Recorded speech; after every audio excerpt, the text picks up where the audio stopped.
Imagine कीजिए, आप हाथ में फोन लेकर बैठे हो, धीरे धीरे स्क्रॉल कर रहे हो। एक हेडलाइन फ्लैश होती है, 50,000 5 साल में 15 लाख बन गए। कोई मुस्कुराता हुआ एक स्टॉक चार्ट की तरफ पॉइंट कर रहा है जो सीधा ऊपर गया है, और एक छोटे से पल के लिए आपके अंदर कुछ शिफ्ट होता है, एक्साइटमेंट और रिलेंटलेस का मिक्स। आप सोचते हो, क्या मैं कुछ मिस कर रहा हूँ? क्या मैं ज्यादा सेफ खेल रहा हूँ? क्या म्यूचुअल फंड्स बहुत स्लो हैं? क्या स्टॉक्स ही असली रास्ता है? और फिर ऑलमोस्ट तुरंत एक और आवाज आती है, अगर पैसा डूब गया तो? अगर मैंने गलत स्टॉक्स चूज कर लिए तो? अगर मैं पैनिक करके सबसे गलत टाइम पर सेल कर दूं तो? और बस उसी पल इन्वेस्टिंग एक फाइनेंशियल डिसीजन जैसा फील करना बंद हो जाता है। ये एक इमोशनल टग ऑफ वॉर बन जाता है, एम्बिशन और एंजाइटी के बीच, कंट्रोल और कंफर्ट के बीच, स्पीड और स्टेबिलिटी के बीच। और वही जगह है जहां स्टॉक्स वर्सेस म्यूचुअल फंड्स की असली डिबेट रहती है, न स्प्रेडशीट्स पर, न रिटर्न्स चार्ट पर, बल्कि इंसान के दिमाग के अंदर। ज्यादा लोग सोचते हैं कि ये एक सिंपल सवाल है, कौन सा ऑप्शन बेटर रिटर्न देता है। सुनने में लॉजिकल लगता है, क्लीन,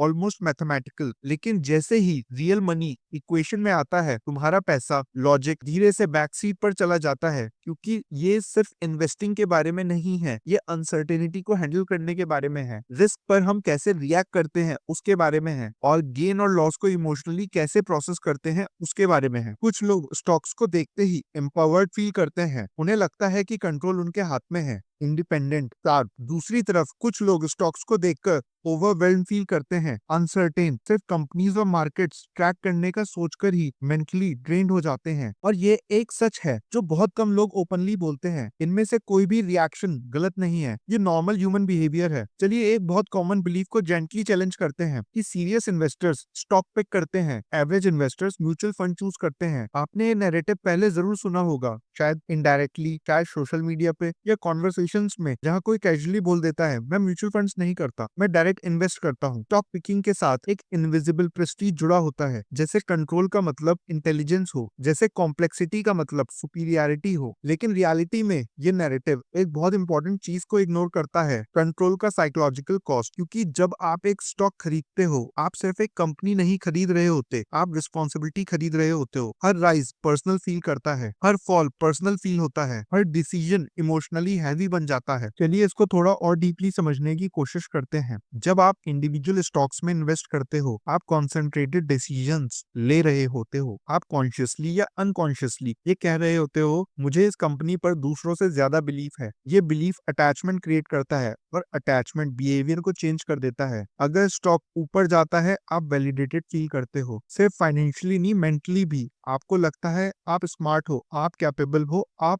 अहेड हो। लेकिन अगर स्टॉक गिरता है, एक्सपीरियंस बिल्कुल अलग होता है। आप सिर्फ एक रेड नंबर नहीं देखते, आप डाउट देखते हो, सेल्फ क्वेश्चनिंग, रिग्रेट। आप अपना डिसीजन बार बार रिप्ले करने लगते हो, मैंने ये क्यों खरीदा, मुझे वेट करना चाहिए था, क्या मुझे अब सब सेल कर देना चाहिए? और अचानक इन्वेस्टिंग एक मेंटल लूप बन जाता है। अब इसको म्यूचुअल फंड्स के साथ कंपेयर कीजिए। यहाँ एक्सपीरियंस स्ट्रक्चरली डिफरेंट होता है। आप एक कंपनी की न्यूज ट्रैक नहीं कर रहे होते, आप इमोशनली एक अर्निंग्स रिपोर्ट पर रिएक्ट नहीं कर रहे होते, आप अपना फाइनेंशियल फ्यूचर किसी एक नैरेटिव से अटैच नहीं कर रहे होते। इसके बजाय आपका पैसा मल्टीपल कंपनी, सेक्टर्स और स्ट्रेटेजीज में स्प्रेड होता है। यह एक सटल लेकिन पावरफुल चीज क्रिएट करता है, इमोशनल डिस्टेंस, इनडिफरेंस नहीं लेकिन स्टेबिलिटी। आप इन्वेस्टेड रहते हो, लेकिन हर मार्केट मूवमेंट में इमोशनली इंटेंगल्ड नहीं होते। यहीं से साइकोलॉजी अपना सबसे इनविजिबल रोल प्ले करना शुरू करती है, ओवर कॉन्फिडेंस। हम में से ज्यादातर लोग क्वाइटली ये बिलीव करते हैं कि हम अबव एवरेज डिसीजंस ले सकते हैं, इसलिए नहीं क्योंकि हम एरोगेंट होते हैं, क्योंकि ये ह्यूमन बिहेवियर है। हम न्यूज कंज्यूम करते हैं, हम मार्केट वीडियोस देखते हैं, हम ओपिनियंस पढ़ते हैं, और धीरे धीरे एक बिलीफ फॉर्म होने लगता है, मुझे विनर्स पिक करने के लिए अच्छी समझ है। लेकिन मार्केट सिर्फ इंफॉर्मेशन सिस्टम्स नहीं होते, ये बिहेवियरल सिस्टम्स होते हैं। रिसर्च टीम्स और डेकेड्स ऑफ एक्सपीरियंस वाले प्रोफेशनल्स भी कंसिस्टेंटली मार्केट को बीट करने में स्ट्रगल करते हैं। तो जब एक individual investor limited time, emotional capital और फ्रेगमेंटेड इंफॉर्मेशन के साथ आउट परफॉर्म करने की कोशिश करता है, तो चैलेंज फाइनेंशियल होने से पहले साइकोलॉजिकल बन जाता है। एक और कॉन्सेप्ट होता है लॉस एवर्जन, और ये क्वाइटली ऑलमोस्ट हर इन्वेस्टर की जर्नी को शेप करता है। साइकोलॉजिकली लॉसेस का पेन गेन की खुशी से लगभग 2 2 गुना ज्यादा होता है। मतलब 10,000 का लॉस जो इमोशनल पेन देता है वो 10,000 गेन की हैप्पीनेस से काफी ज्यादा इंटेंस होता है। अब इसको स्टॉक्स के कंटेक्स्ट में इमेजिन कीजिए, आप एक स्टॉक 1,000 रुपए का खरीदते हो, वो गिरकर 800 हो जाता है। लॉजिकली आपको फंडामेंटल्स रीअसेस करने चाहिए, लेकिन इमोशनली कुछ और ही होता है। आप होल्ड करते रहते हो,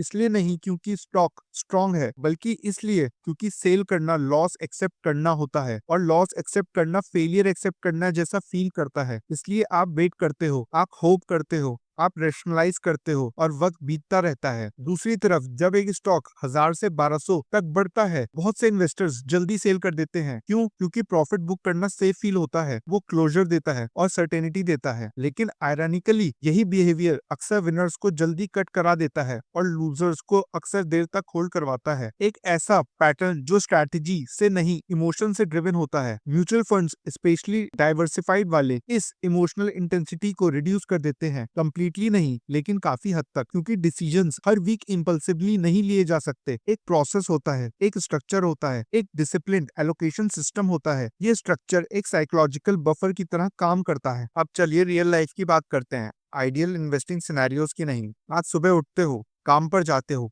डेडलाइंस हैंडल करते हो, ट्रैफिक में कम्यूट करते हो, एक्सपेंसेस मैनेज करते हो, फैमिली रिस्पॉन्सिबिलिटीज के बारे में सोचते हो, शायद फ्यूचर एजुकेशन कॉस्ट, शायद बढ़ते हुए रेंट, शायद हेल्थ कंसर्न्स। इन्वेस्टिंग इसी लाइफ के अंदर होती है, इसके बाहर नहीं। तो असली सवाल सिर्फ ये नहीं है कौन ज्यादा रिटर्न्स देता है, बल्कि ये भी है मेरी मेंटल बैंडविड्थ के साथ कौन बेटर फिट होता है। स्टॉक इन्वेस्टिंग अटेंशन डिमांड करता है, और अटेंशन एक लिमिटेड रिसोर्स होता है। क्वार्टरली रिजल्ट्स ट्रैक करना, बिजनेस मॉडल समझना, इंडस्ट्री चेंजेस मॉनिटर करना, मार्केट नॉइस को इग्नोर करना, इमोशनल रिएक्शंस को कंट्रोल करना, ये सिर्फ फाइनेंशियल काम नहीं है, ये कॉग्निटिव काम है। और जब ये कॉग्निटिव काम डेली स्ट्रेस के ऊपर ऐड हो जाता है तो ये डिसीजन थकाने लगता है। म्यूचुअल फंड्स स्पेशली एसआईपी के थ्रू सिस्टमैटिक इन्वेस्टिंग इस डिसीजन फैटीग को एक बड़ा हिस्सा रिमूव कर देता है। आप कॉन्ट्रीब्यूशंस ऑटोमेट कर देते हो, फ्रीक्वेंट डिसीजन मेकिंग कम हो जाती है, आप कंसिस्टेंसी को इम्पल्सिवनेस की जगह लेने देते हो, तो कंसिस्टेंसी चाहे बोरिंग लगे साइकोलॉजिकली सस्टेनेबल होती है। अब चलिए सबसे इंपॉर्टेंट चीज की बात करते हैं, रिटर्न्स।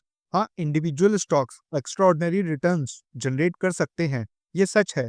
एक सिंगल वेल चूजन स्टॉक पूरे डाइवर्सिफाइड पोर्टफोलियो को आउट परफॉर्म कर सकता है। लेकिन यहाँ एक पार्ट है जिसे उतना अटेंशन नहीं मिलता, उस स्टॉक को पहले से आइडेंटिफाई करना, वॉलेटिलिटी के दौरान उसे होल्ड करके रखना, मार्केट नॉइस को इग्नोर करना, और फियर के टाइम पर सेल ना करना। ये पूरी जर्नी एक ऐसी इमोशनल डिसिप्लिन डिमांड करती है जिसे ज्यादा लोग अंडरएस्टिमेट करते हैं। इंटेलिजेंस नहीं, डिसिप्लिन। मार्केट्स अपनी नेचर से वॉलेटाइल होते हैं, prices, news, macro events, global sentiment और इन्वेस्टर बिहेवियर की वजह से फ्लक्चुएट करते रहते हैं। जब आप इंडिविजुअल स्टॉक्स होल्ड करते हो, वॉलेटिलिटी ज्यादा फील होती है, ज्यादा कॉन्सेंट्रेटेड, ज्यादा पर्सनल। लेकिन डाइवर्सिफाइड म्यूचुअल फंड्स में वॉलेटिलिटी रिलेटिवली स्मूथर होती है, प्रेजेंट तो होती रहती है लेकिन एक इंडिविजुअल कंपनी लेवल पर उतनी ड्रामेटिक नहीं होती। ये सूदिंग इफेक्ट साइकोलॉजिकल एक बहुत इंपॉर्टेंट काम करता है, ये पैनिक ट्रिगर्स को रिड्यूस कर देता है। अब आप नींद के बारे में सोचिए, ये इन्वेस्टिंग से अनरिलेटेड लग सकता है लेकिन ये डीपली कनेक्टेड है। अगर आपकी इन्वेस्टमेंट्स कॉन्स्टेंटली आपके थॉट्स ऑक्युपाई करती रहती हैं, अगर आप दिन में मल्टीपल टाइम्स प्राइजेस चेक करते रहते हो, अगर मार्केट डिप्स आपके मूड को अफेक्ट करते हैं, तो स्ट्रैटेजी फाइनेंशियली एक्टिव हो सकती है लेकिन साइकोलॉजिकली एक्सपेंसिव हो जाती है। और साइकोलॉजिकल एक्सपेंसेस भी कंपाउंड होते हैं, बस पेपर पर नहीं, स्ट्रेस में, डिस्ट्रैक्शन में। यहीं पर एक टर्निंग पॉइंट आता है जो ज्यादा मैच्योर इन्वेस्टर्स इवेंचुअली एक्सपीरियंस करते हैं। वो हाईएस्ट पॉसिबल रिटर्न चेस करना बंद कर देते हैं और सबसे सस्टेनेबल बिहेवियर को वैल्यू करना शुरू कर देते हैं, क्योंकि वेल्थ एक बुल मार्केट में नहीं बनती, ये डिकेड्स की इमोशनल कंसिस्टेंसी से बनती है। ओवर रिएक्ट ना करना, ओवर ट्रेडिंग ना करना, प्लान्स को बीच में अबेंडन ना करना, बस इन्वेस्टेड रहना कामली रिपीटेडली। ये शिफ्ट सेटल होती है लेकिन ट्रांसफॉर्मेटिव होती है, which is better in theory. पूछने की जगह आप ये पूछना शुरू कर देते हो, अनसर्टेनिटी के दौरान मैं रियलिस्टिकली किस चीज के साथ स्टिक कर पाऊंगा, मार्केट क्रैशेस के टाइम, जॉब स्ट्रेस के टाइम, पर्सनल फाइनेंशियल प्रेशर के टाइम। क्योंकि किसी भी स्ट्रैटेजी को फॉलो करने का सबसे मुश्किल टाइम तब नहीं होता जब मार्केट्स ऊपर जा रहे होते हैं, बल्कि तब होता है जब मार्केट्स अनसर्टेन होते हैं। यहाँ एक और डीपर इमोशनल लेयर भी है, control versus delegation. Stock investing आपको कंट्रोल देता है, फुल कंट्रोल, और कंट्रोल एम्पावरिंग फील हो सकता है लेकिन ये प्रेशर भी क्रिएट कर सकता है। हर डिसीजन आपकी रिस्पॉन्सिबिलिटी बन जाता है, हर मिस्टेक ज्यादा फील होने लगती है और हर मिस्ड अपॉर्चुनिटी पर्सनल लगने लगती है। म्यूचुअल फंड्स एक फॉर्म ऑफ डेलीगेशन इंट्रोड्यूस करते हैं, ब्लाइंड ट्रस्ट नहीं बल्कि स्ट्रक्चर डेलीगेशन। आप एक सिस्टम, एक प्रोसेस और डाइवर्सिफिकेशन पर ट्रस्ट कर रहे होते हो, ना कि अपनी डेली इमोशनल रिएक्शंस पर। और इंटरेस्टिंगली ये डेलीगेशन अक्सर बेटर बिहेवियरल आउटकम्स लीड करता है। इसलिए नहीं कि इन्वेस्टर्स स्मार्टर हो जाते हैं, बल्कि इसलिए कि वो कामर हो जाते हैं। चलिए एक मोमेंट के लिए सोशल कंपैरिजन की बात करते हैं। ये इन्वेस्टिंग में सबसे अंडर एस्टिमेटेड साइकोलॉजिकल फोर्सेस में से एक है। आप किसी को स्टॉक में 100% रिटर्न पोस्ट करते हुए देखते हो, आप मल्टीबैगर कंपनीज के बारे में न्यूज में देखते हो, आप कलीग्स को लंच ब्रेक्स के दौरान स्टॉक टिप्स डिस्कस करते हुए सुनते हो, और अचानक आपका study 12% mutual fund return slow feel होने लगता है। इसलिए नहीं कि वो स्लो है, बल्कि इसलिए कि वो लेस एक्साइटिंग है। और ह्यूमन साइकोलॉजी नेचुरली एक्साइटमेंट की तरफ ग्रेविटेट करती है, लेकिन फाइनेंस में एक्साइटमेंट और सस्टेनेबिलिटी रेयरली साथ चलते हैं। अब इसको एक प्रैक्टिकल माइंडसेट शिफ्ट में ले आते हैं। आपको स्टॉक्स और म्यूचुअल फंड्स को एनिमीज की तरह ट्रीट नहीं करना होता। ये टूल्स हैं, डिफरेंट टूल्स, डिफरेंट पर्सनालिटीज और इमोशनल टॉलरेंसेस के लिए। कुछ लोग जेन्युइनली बिजनेसेस एनालाइज करना एंजॉय करते हैं, उन्हें रिसर्च इंटेलेक्चुअली स्टिमुलेटिंग लगती है, वो वोलेटिलिटी को इमोशनली पैनिक के बिना टॉलरेट कर सकते हैं। उनके लिए स्टॉक्स उनकी इन्वेस्टिंग जर्नी का एक मीनिंगफुल पार्ट बन सकता है। दूसरे लोग सिंप्लिसिटी प्रेफर करते हैं, बिहेवियरल में प्रेडिक्टेबिलिटी, लो मेंटल इन्वॉल्वमेंट। उनके लिए mutual funds long term discipline के साथ बेटर अलाइन करते हैं। और फिर एक बैलेंस्ड पाथ भी होता है, एक साइकोलॉजिकल कॉम्प्रोमाइज, एक कोर पोर्टफोलियो जो स्टीडली ग्रो करता है, और एक छोटा पोर्शन लर्निंग, क्यूरियोसिटी और डायरेक्ट स्टॉक्स एक्सपोजर के लिए। ये अप्रोच अक्सर रिग्रेट को रिड्यूस करता है, क्योंकि ना आप फुल्ली अपॉर्चुनिटीज मिस कर रहे होते हो, ना ही खुद को पूरी तरह इमोशनली वोलेटिलिटी के एक्सपोजर में डाल रहे होते हो। आपको कोई ड्रामेटिक स्ट्रैटेजी चेंज करने की जरूरत नहीं है, आपको सडनली मार्केट एक्सपर्ट बनने की जरूरत नहीं है, आपको ट्रेंड चेस करने की जरूरत नहीं है। सेल्फ ऑब्जर्वेशन से स्टार्ट कीजिए। मार्केट डिप्स के दौरान आप कैसे रिएक्ट करते हो? क्या आप पैनिक करते हो? क्या आप ऑब्सेसिवली प्राइसेस ट्रैक करते हो?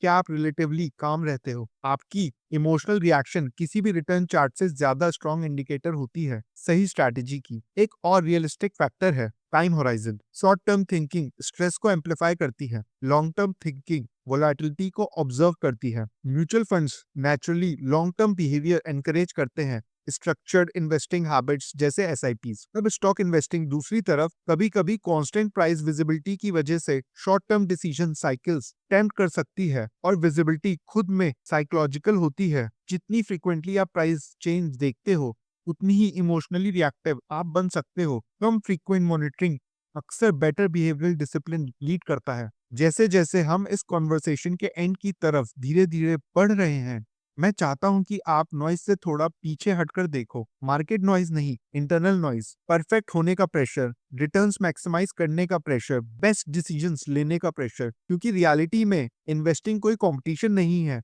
ये अनसर्टेनिटी के साथ एक लाइफ लॉन्ग रिलेशनशिप है। कुछ लोग बोल्ड स्टॉक डिसीजंस के थ्रू वेल्थ बिल्ड करेंगे, कुछ लोग quite consistent mutual fund investing के थ्रू वेल्थ बिल्ड करेंगे, और ज्यादातर लोग इसलिए सक्सीड करेंगे क्योंकि उन्होंने क्या चूज किया ये इंपॉर्टेंट नहीं होगा, बल्कि इसलिए क्योंकि वो अपनी चूजन स्ट्रेटेजी के साथ कंसिस्टेंट रहे। वही स्ट्रेटेजी, वही कंसिस्टेंसी कंपाउंडिंग क्रिएट करती है, सिर्फ फाइनेंशियली नहीं, इमोशनली भी। आप कम रिएक्टिव हो जाते हो, कम एंशियस हो जाते हो, ज्यादा पेशेंट हो जाते हो, और पेशेंस जो रेयरली सेलिब्रेट किया जाता है।